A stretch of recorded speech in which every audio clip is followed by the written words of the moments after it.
Tu ne peux même pas te payer l'essence, a ri ma sœur pendant le déjeuner du dimanche. Tout le monde a gloussé. J'ai hoché la tête et j'ai dit, tu as raison. Le lundi matin, sa banque l'a appelé, Madame Thompson, le détenteur de votre prêt hypothécaire souhaite discuter de votre emprunt. Le déjeuner du dimanche chez maman était devenu une tradition mensuelle que je commençais à redouter. Non pas à cause de la nourriture, maman préparait un excellent poulet rôti, mais parce que cela s'était transformé en une vitrine de 2 heures de tout ce que ma sœur Michel avait accompli par rapport à tout ce que je n'avais apparemment pas fait. Ce dimanche particulier de novembre n'était pas différent. J'étais arrivé à 13h00 précise dans ma Honda Civic de 12 ans, me garant derrière la toute nouvelle BMW X5 de Michel et la Tesla Model S de son mari Brad. L'allée ressemblait à une publicité pour voitures de luxe, à l'exception de ma berline cabossée qui avait connu des décennies meilleures. Voici notre petit économe, a annoncé Michel alors que je passais la porte. Sa voix portait ce ton particulier d'affection fraternelle mélangé à de la condescendance auquel je m'étais habitué au fil des ans.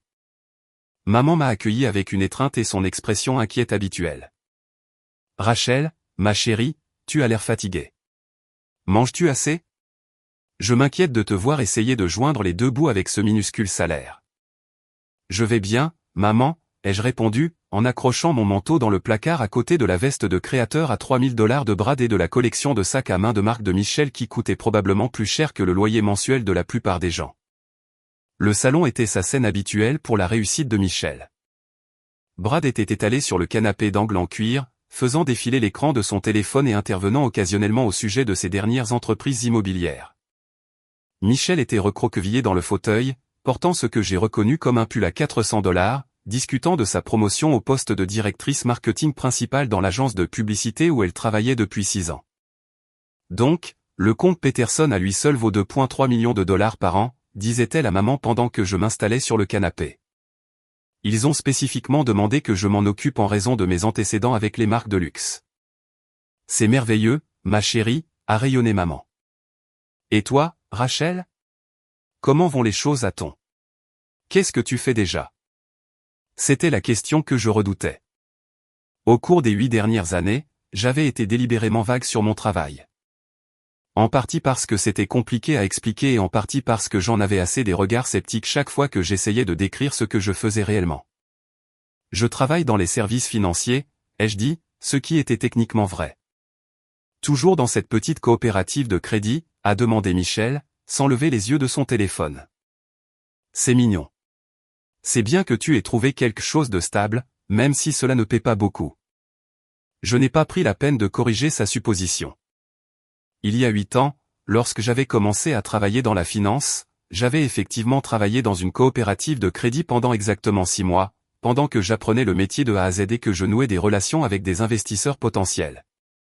Mais expliquer que j'avais depuis fondé Cascade Capital Management, l'une des sociétés de capital investissement les plus prospères de la côte ouest, semblait inutile alors que ma famille avait déjà décidé que j'avais des difficultés financières. L'important est que tu arrives à joindre les deux bouts, a ajouté Brad d'un ton serviable, levant enfin les yeux de son téléphone. Tout le monde n'a pas besoin d'être riche pour être heureux. Cela venait d'un homme dont l'idée de la difficulté financière était de devoir choisir entre la Mercedes et la Porsche pour sa voiture du week-end. Le déjeuner a été servi dans la salle à manger, où la conversation a suivi son schéma prévisible. Michel et Brad ont discuté de leurs récentes vacances en Italie, de leur projet de rénovation de leur cuisine et du dernier investissement immobilier de Brad, une propriété commerciale au centre-ville de Seattle qu'il transformait en appartement de luxe. Le prêt à la construction s'élève à lui seul à $4,2 millions, a déclaré Brad, en coupant son poulet rôti avec une satisfaction évidente. Mais les rendements prévus sont incroyables.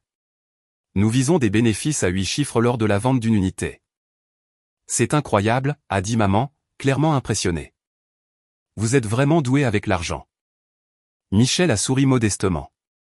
Brad a un si bon œil pour les investissements. La propriété était en fait en saisie. Une entreprise familiale qui ne pouvait pas payer son hypothèque. Nous l'avons eu pour 60 cents pour chaque dollar.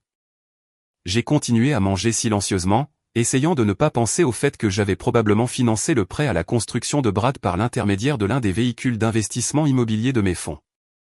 Cascade Capital gérait $8,3 milliards d'actifs, et l'immobilier commercial était l'une de nos priorités. Les chances que son projet soit financé par mon argent étaient en fait assez élevées. Et toi, Rachel, a demandé Brad, se sentant apparemment assez généreux pour m'inclure dans la conversation. As-tu de grands projets financiers? Peut-être économiser pour une nouvelle voiture? Il a jeté un coup d'œil vers la fenêtre où ma Honda était visible dans l'allée. La voiture roule très bien, ai-je dit simplement. Eh bien, c'est pratique, a dit Michel, bien que son ton suggère qu'elle trouvait mon sens pratique plutôt triste. Cependant, à un moment donné, tu pourrais envisager une amélioration. L'image compte, surtout si tu veux progresser dans ta carrière. Ma carrière se passe bien, ai-je répondu. Vraiment? Michel a posé sa fourchette et m'a fixé avec le genre de regard inquiet généralement réservé aux interventions. Rachel, je dis cela parce que je t'aime, mais tu travailles au même niveau depuis des années. Tu as 34 ans, tu conduis toujours une voiture de 2011, tu vis toujours dans ce minuscule appartement, tu fais toujours tes courses dans des magasins discount. Il n'y a pas de mal à être économe, a dit doucement maman, bien que son ton suggère qu'elle était d'accord avec l'évaluation de Michel. Être économe est une chose, a continué Michel, mais à un moment donné, tu dois investir en toi-même si tu veux avancer. Regarde Brad et moi, nous avons dépensé de l'argent pour les bons vêtements, la bonne voiture, les bonnes relations.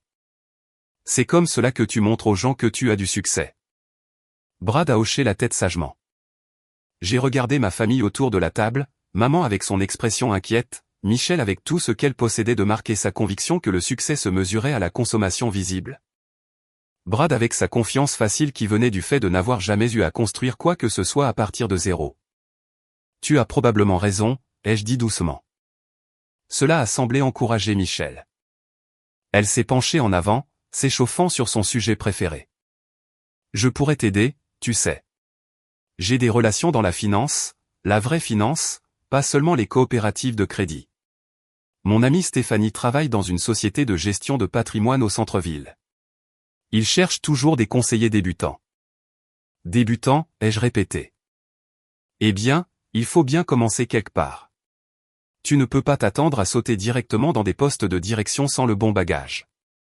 Mais Stéphanie dit qu'ils offrent une excellente formation, et le potentiel de revenu est vraiment bon pour les gens qui s'investissent. Brad a hoché la tête. La gestion de patrimoine est là où se trouve l'argent. Mais tu devrais probablement d'abord améliorer ta garde-robe. Les clients n'accepteront pas les conseils de quelqu'un qui a l'air de faire ses courses chez Target. Je fais parfois mes courses chez Target, ai-je admis. Michel et Brad ont échangé un regard qui était un mélange égal de pitié et d'exaspération. Rachel, a dit doucement Michel, tu es une femme intelligente. Tu mérites mieux que cela. Mais tu dois vouloir mieux pour toi-même. Tu dois être prête à prendre des risques, faire des investissements, te mettre en avant. Comme quel genre d'investissement? Eh bien, commence par ton apparence. Achète des vêtements professionnels, fais peut-être quelque chose pour tes cheveux. Ensuite, pense à ta situation de logement. Tu ne peux pas amener des clients ou des collègues dans cet appartement.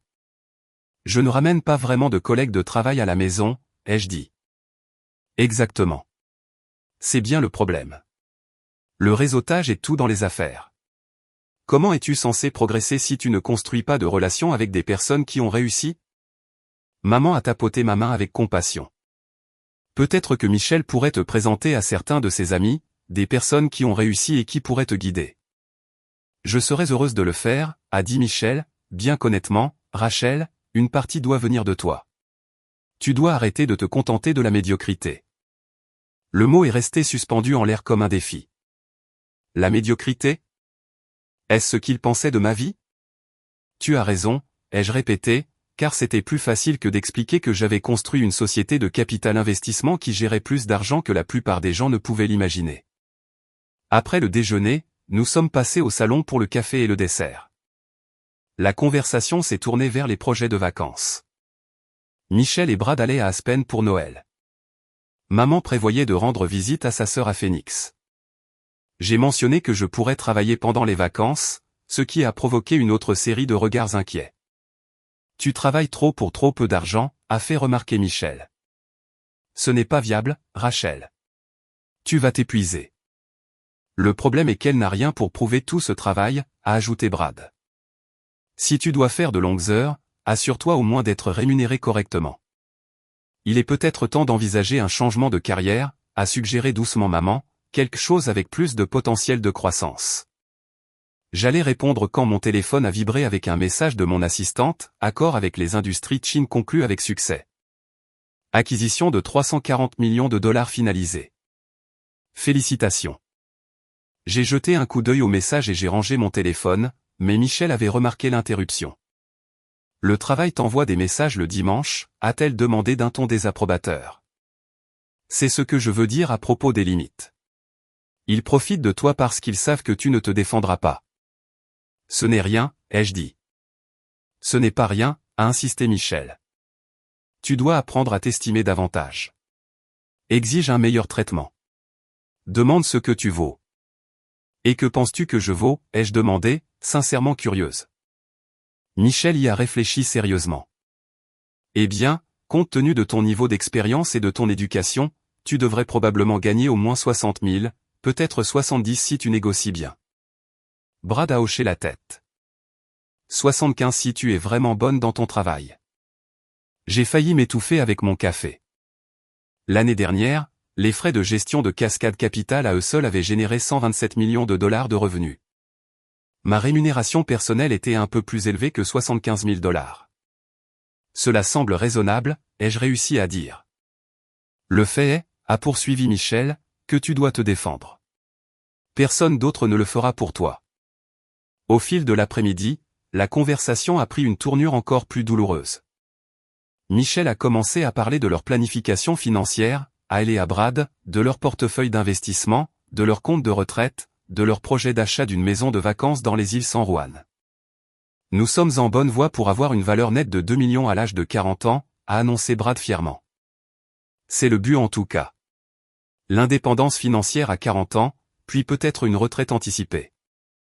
2 millions, cela semble beaucoup, a dit maman impressionnée. C'est un bon début, a dit Michel modestement. Bien qu'en réalité, tu aies besoin d'au moins 5 millions pour prendre une retraite confortable de nos jours. 10 millions si tu veux maintenir un beau style de vie.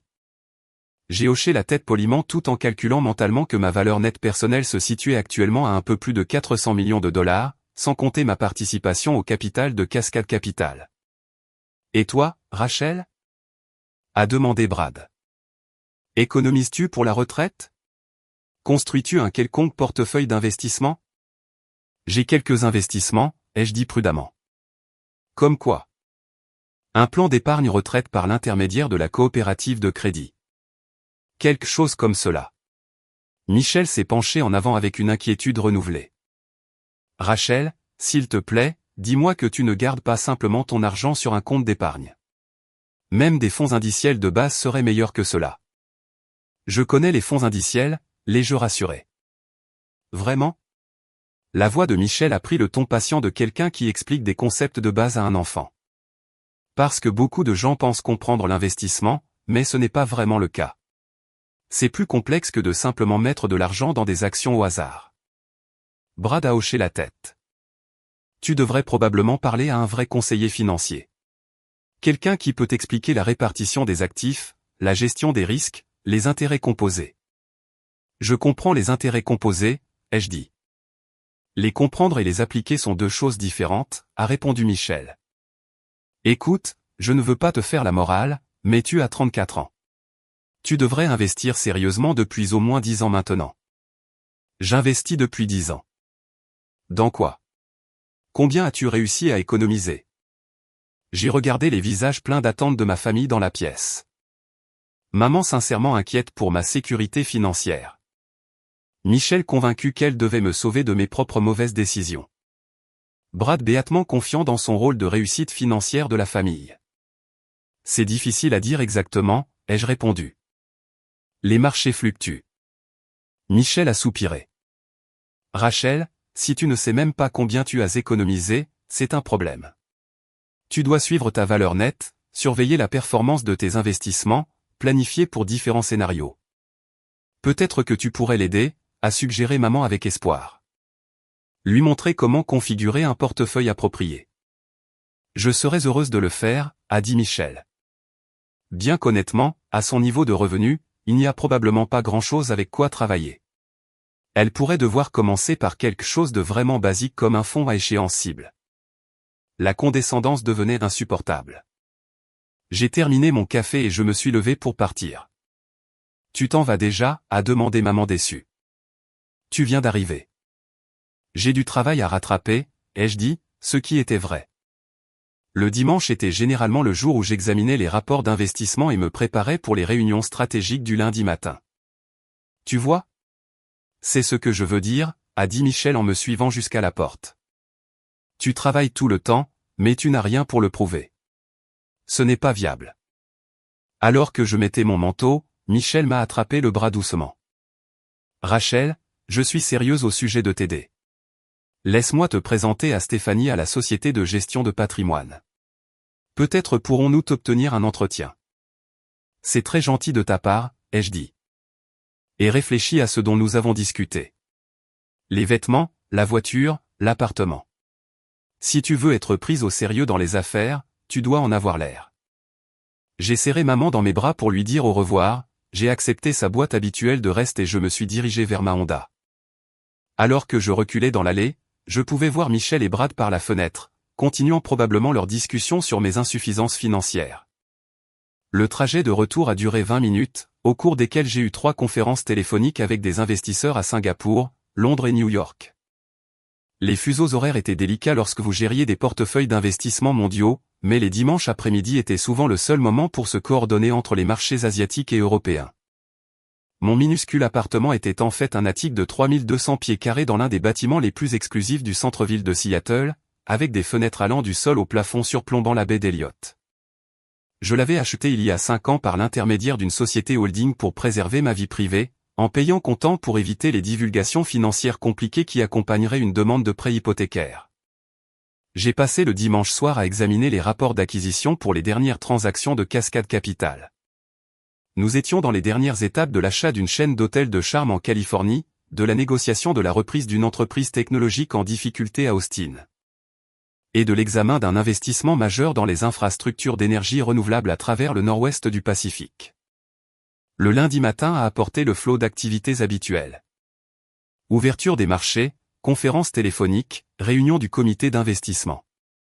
J'étais dans mon bureau au 48e étage du Columbia Center à 6h00 du matin, examinant les développements nocturnes sur les marchés asiatiques et me préparant pour un appel à 7h00 du matin avec nos partenaires de Hong Kong. Mon assistante, Jennifer, a frappé et est entrée avec les éléments prioritaires de la matinée, des contrats qui nécessitaient des signatures, des rapports d'investisseurs qui nécessitaient un examen, et une liste d'appels téléphoniques que je devais retourner. De plus, a-t-elle dit en consultant sa tablette, Michel Thompson a appelé la ligne principale ce matin. Elle a dit qu'elle était votre sœur et voulait vous parler d'une affaire personnelle. Je lui ai dit que vous étiez en réunion, mais elle semblait très contrariée. J'ai froncé les sourcils. Que Michel appelle mon bureau était inhabituel. Elle avait mon numéro de téléphone portable, et elle n'avait jamais montré le moindre intérêt pour l'endroit où je travaillais ou à quoi ressemblait mon bureau. A-t-elle dit de quoi il s'agissait? Quelque chose à propos d'un problème d'hypothèque. Elle a dit que sa banque lui avait dit d'appeler ce numéro. La compréhension a pointé lentement. J'ai ouvert mon système de suivi des investissements personnels et j'ai cherché l'adresse de Michel. Effectivement, elle était là, 847 Maple Street, Bellevue. Acheté il y a 3 ans pour $890 000 avec une hypothèque de $712 000 auprès de la Pacific Northwest Bank. L'hypothèque que Cascade Capital avait achetée dans le cadre d'un portefeuille d'actifs en difficulté il y a 6 mois. L'hypothèque qui avait actuellement 3 paiements de retard et se dirigeait vers une procédure de saisie. J'étais au courant de l'investissement, bien sûr. J'approuvais personnellement tous les achats d'actifs majeurs, mais je n'avais pas fait le lien entre l'adresse de Michel et le portefeuille plus large de prêts non performants que nous avions acquis de la Pacific Northwest Bank lorsqu'ils avaient eu besoin d'assainir leur bilan. S'il vous plaît, passez-moi Michel Thompson, ai-je dit à Jennifer. L'appel a été connecté dans les 2 minutes. Rachel, Dieu merci. J'essaie de te joindre depuis ce matin. La voix de Michel était tendue, paniquée. Quelque chose de terrible est en train de se produire. Notre banque dit que notre hypothèque a été vendue à une société d'investissement, et il menace de saisie. Doucement, ai-je dit. Qu'est-ce que la banque t'a dit exactement? Ils ont dit que Pacific Northwest a vendu notre prêt à quelque chose appelé Cascade Capital Management, et que nous sommes en retard sur les paiements, ce qui n'est pas vrai. Nous n'avons jamais manqué un paiement. J'ai affiché l'historique détaillé des paiements sur mon écran. 3 paiements manqués au cours des 4 derniers mois, plus des frais de retard et des pénalités. Michel, selon les dossiers que je regarde, il y a 3 paiements manquants depuis juillet. Comment pourrais-tu savoir cela? Et pourquoi m'ont-ils donné ce numéro à appeler? J'ai demandé à parler à un responsable, et ils m'ont dit d'appeler directement Cascade Capital. Les pièces se mettaient en place. Michel avait appelé la ligne principale de Cascade Capital, donné son nom en tant que Michel Thompson, et demandé à parler à quelqu'un au sujet de son hypothèque. Jennifer, ne faisant pas le lien familial, avait simplement programmé l'appel comme n'importe quelle autre demande de client. Michel, ai-je dit prudemment, où as-tu eu ce numéro de téléphone exactement? De la Pacific Northwest Bank. Ils ont dit que Cascade Capital possédait notre hypothèque maintenant, et que si nous avions des questions, nous devions appeler le propriétaire directement. Je suis tellement effrayé. Ils parlent de procédure de saisie. Nous pourrions perdre notre maison. Je regardais le dossier d'hypothèque sur l'écran de mon ordinateur, Michel Thompson et Bradley Thompson, 847 Maple Street. Montant du prêt initial 712 000 $. Solde actuel 687 000 $. 3 mois d'arriéré, procédure de saisie autorisée. Michel, je dois te demander quelque chose. Est-ce que Brad et toi avez réellement manqué des paiements hypothécaires? Non. Eh bien, peut-être que nous avons été un peu en retard quelquefois, mais nous avons toujours payé. Brad a eu des problèmes de trésorerie sur son projet de développement, alors nous avons dû jongler avec certains paiements, mais nous avons toujours rattrapé le retard. En retard de combien? Je ne sais pas, peut-être 1 mois ou 2 parfois. Mais nous avons toujours fini par payer. J'ai fermé les yeux et essayé d'assimiler ce qui se passait. Ma sœur, qui avait passé l'après-midi d'hier à me faire la morale sur la responsabilité financière et l'importance de bâtir un patrimoine, n'avait pas payé son hypothèque tout en achetant des voitures de luxe et en planifiant des maisons de vacances. Michel, avoir 1 mois ou 2 de retard sur les paiements hypothécaires, c'est la même chose que de les manquer. La banque considère tout paiement en retard de plus de 30 jours comme un défaut de paiement. Mais nous les avons payés. Peut-être pas exactement à temps, mais nous avons payé. À quand remonte ton dernier paiement? Brad s'occupe de tout cela. Mais je pense que c'était peut-être en août ou septembre. Nous étions en novembre. Il n'avait pas fait de paiement depuis au moins 2 mois, peut-être 3. Michel, j'ai besoin que tu m'écoutes très attentivement. Brad et toi êtes dans de graves difficultés financières. Votre hypothèque est en défaut de paiement, et vous faites face à une procédure de saisie. C'est pour cela que j'appelle. Ne peux-tu pas nous aider? Tu travailles dans la finance. Tu dois connaître des gens qui pourraient nous aider à négocier avec cette société Cascade Capital. Je regardais par la fenêtre de mon bureau l'horizon de Seattle, essayant de trouver comment expliquer que j'étais Cascade Capital, que je possédais son hypothèque, que j'étais la personne avec qui elle me demandait de négocier. Michel, je dois te dire quelque chose. Quoi? Je suis Cascade Capital. Je suis la présidente directrice générale et fondatrice de Cascade Capital Management. Le silence s'est prolongé si longtemps que je me suis demandé si l'appel avait été coupé. Ce n'est pas drôle, Rachel. Ce n'est pas censé être drôle. Cascade Capital Management est mon entreprise. Je l'ai fondée il y a 8 ans. Nous gérons 8,3 milliards de dollars d'actifs, y compris ton hypothèque. C'est impossible. Tu travailles dans une coopérative de crédit. J'ai travaillé dans une coopérative de crédit pendant 6 mois en 2016 pendant que je construisais Cascade Capital. Je n'ai travaillé pour personne d'autre depuis lors. Encore du silence. Rachel, ce n'est pas drôle. J'essaie de sauver ma maison et tu fais des blagues. Je ne plaisante pas, Michel. Cherche Rachel Thompson Cascade Capital sur Google si tu ne me crois pas. J'ai entendu une frappe rapide sur un clavier, puis une forte inspiration. Oh mon Dieu. Oh mon Dieu, Rachel, est-ce réel? Es-tu vraiment? Il est écrit ici que tu pèses 400 millions de dollars. Le chiffre fluctue en fonction des conditions du marché, mais c'est approximativement correct. Cela ne peut pas être réel. Hier tu as dit que tu ne pouvais pas te payer l'essence. Mais pourquoi? Si tu as tout cet argent, pourquoi vis-tu comme? Comme quoi? Comme quelqu'un qui valorise d'autres choses que les possessions matérielles? Comme quelqu'un qui n'a pas besoin de signaler sa richesse par une consommation ostentatoire. La voix de Michel était à peine un murmure. Tu possèdes notre hypothèque. Cascade Capital possède ton hypothèque, avec environ 300 autres que la Pacific Northwest Bank a dû vendre pour améliorer son bilan. Peux-tu nous aider? Je peux t'expliquer tes options. Vous avez actuellement 18 347 $ de retard dans vos paiements, plus les pénalités et les frais. Vous pouvez soit mettre l'hypothèque à jour en payant la totalité du montant dû, soit nous pouvons discuter d'une modification du prêt si vous pouvez démontrer votre capacité à effectuer les paiements futurs. 18 000 $? Nous n'avons pas 18 000 $. C'était ironique, considérant que la Tesla de Brad coûtait probablement plus que cela rien qu'en option. Et les vacances en Italie que vous avez prises le mois dernier? La rénovation de la cuisine que vous planifiez? Le développement immobilier à 8 chiffres de Brad? C'est différent. C'est de l'argent d'investissement. Et ton hypothèque n'est pas un investissement? Michel pleurait maintenant. Michel, c'est une entreprise. J'ai des investisseurs, des responsabilités fiduciaires, des obligations légales. Je ne peux pas simplement annuler des dettes en raison de relations personnelles. Mais nous sommes une famille. Hier, quand j'étais de la famille, tu m'as dit que je devais apprendre la responsabilité financière. Tu as dit que je devais demander ce que je vaux. Tu as dit que je devais arrêter de me contenter de la médiocrité. C'est différent. Vraiment? Parce que de là où je suis, il semble que vous avez vécu au-dessus de vos moyens, pris de mauvaises décisions financières et que vous vous attendez à ce que d'autres personnes vous sauvent des conséquences. L'ironie était presque trop difficile à supporter. Hier, Michel m'avait fait la morale sur l'importance de bâtir un patrimoine, de maintenir un bon crédit et de faire des investissements intelligents. Aujourd'hui, je découvrais qu'elle n'avait pas payé son hypothèque tout en achetant des articles de luxe et en planifiant des vacances coûteuses. Rachel, s'il te plaît. Nous pourrions tout perdre. J'ai regardé à nouveau le dossier de Michel.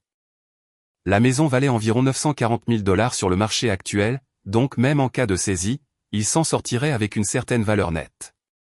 Ce n'était pas comme s'ils allaient se retrouver sans abri. Ils devraient simplement acheter quelque chose qu'ils pourraient réellement se permettre. Michel, je vais te mettre en contact avec notre département de modification des prêts. Ils travailleront avec toi pour explorer les options. Mais Brad et toi devez comprendre que cela nécessite de démontrer une véritable capacité à effectuer des paiements à l'avenir. Qu'est-ce que cela signifie? Cela signifie vendre la BMW et la Tesla. Cela signifie annuler les vacances à Aspen. Cela signifie vivre selon vos moyens réels au lieu du style de vie que vous pensez mériter. Nous ne pouvons pas vendre nos voitures. Brad a besoin de la Tesla pour son image. Les clients s'attendent à ce que les promoteurs qui réussissent aient l'air d'avoir du succès. Mais que vont penser les gens? Les gens penseront que vous êtes financièrement responsable au lieu de vous diriger vers la faillite. Michel est restée silencieuse pendant un long moment. Lorsqu'elle a repris la parole, sa voix était petite et vaincue. Comment est-ce arrivé? Comment es-tu devenu si prospère alors que nous perdons notre maison? C'était une question juste. Comment la sœur qui ne pouvait pas se payer l'essence avait-elle fini par posséder l'hypothèque de la sœur qui conduisait des voitures de luxe et passait ses vacances en Europe? J'ai construit quelque chose au lieu de simplement dépenser de l'argent pour donner l'impression que j'avais construit quelque chose, ai-je dit. Je me suis concentré sur la création réelle de richesse plutôt que sur le signalement de la richesse. Je ne comprends pas la différence. Le signalement de la richesse consiste à acheter des choses coûteuses pour faire croire aux gens que l'on a du succès. La création de richesse consiste à devenir réellement prospère, indépendamment de ce que pensent les gens. Mais tu as dit toi-même que l'image compte dans les affaires. Non, tu as dit cela. J'ai dit que ma carrière se passait bien. Tu as supposé que ce n'était pas le cas parce que je n'avais pas l'apparence que tu pensais que les personnes qui réussissent devraient avoir. Jennifer a frappé à la porte de mon bureau et a levé une note. Réunion du conseil d'administration dans 10 minutes. Michel, je dois y aller. Je vais demander à notre équipe de modification des prêts de t'appeler cet après-midi. Ils t'expliqueront tes options. Quoi? Pourquoi ne nous l'as-tu pas dit? Pourquoi nous avoir laissé penser que tu avais des difficultés? J'ai réfléchi à cette question en regardant la baie d'Elliott, où un porte-conteneur se dirigeait vers le port qui gérait des milliards de dollars d'échanges, dont une partie était financée par Cascade Capital Investment. Parce que je voulais voir si tu m'aimerais quand tu pensais que je n'avais pas de succès. Il s'avère que la réponse est oui, mais avec beaucoup de conseils condescendants et de pitié. Nous t'aimons. Je sais. Mais hier, tu m'aimais tout en pensant que j'étais un échec. Aujourd'hui, tu m'aimeras parce que tu sais que j'ai du succès. La question est, quelle version de cet amour est réelle? Après avoir raccroché, je me suis assis silencieusement dans mon bureau pendant quelques minutes avant de me diriger vers la réunion du conseil d'administration. À l'extérieur de ma fenêtre, Seattle s'animait de l'énergie du lundi matin. Des gens se rendant au travail, bâtissant des carrières, prenant des décisions financières qui détermineraient leur avenir. Quelque part à Bellevue, ma sœur fixait probablement l'écran de son ordinateur, essayant de concilier l'image de sa sœur en difficulté financière avec la réalité d'une valeur nette de 400 millions de dollars. Quelque part dans la même maison, Brad calculait probablement si ses paiements de location de Tesla étaient plus importants que de garder leur maison. La réunion du conseil d'administration était une routine. Examen des performances trimestrielles, nouvelles opportunités d'investissement, planification stratégique pour la prochaine année fiscale. Cascade Capital connaissait une excellente année, avec des rendements qui dépassaient les attentes de nos investisseurs et une croissance qui nous positionnait bien pour une expansion future. Mais je me suis surprise à penser au déjeuner du dimanche, à la conviction de Michel que le succès se mesurait à la consommation visible, à l'hypothèse selon laquelle mon style de vie modeste signifiait des réalisations modestes. Peut-être qu'il était temps d'acheter une plus belle voiture. Non pas parce que j'avais besoin de signaler ma richesse, mais parce que je pouvais me le permettre et que je pourrais réellement en profiter. Peut-être qu'il était temps d'arrêter de me cacher derrière une invisibilité délibérée. Ou peut-être que la vraie leçon était que la dynamique familiale ne change pas simplement parce que votre valeur nette change. Michel serait toujours la sœur qui pensait savoir ce qui était le mieux pour tout le monde. Je serais toujours la sœur qui préférait la substance à l'apparence. La différence maintenant, c'était que lorsqu'elle me donnait des conseils financiers, je pouvais poliment la renvoyer vers son spécialiste en modification de prêt. Parfois, la meilleure vengeance est vraiment un succès massif. Surtout quand votre famille ne le remarque pas jusqu'à ce que vous possédiez sa dette.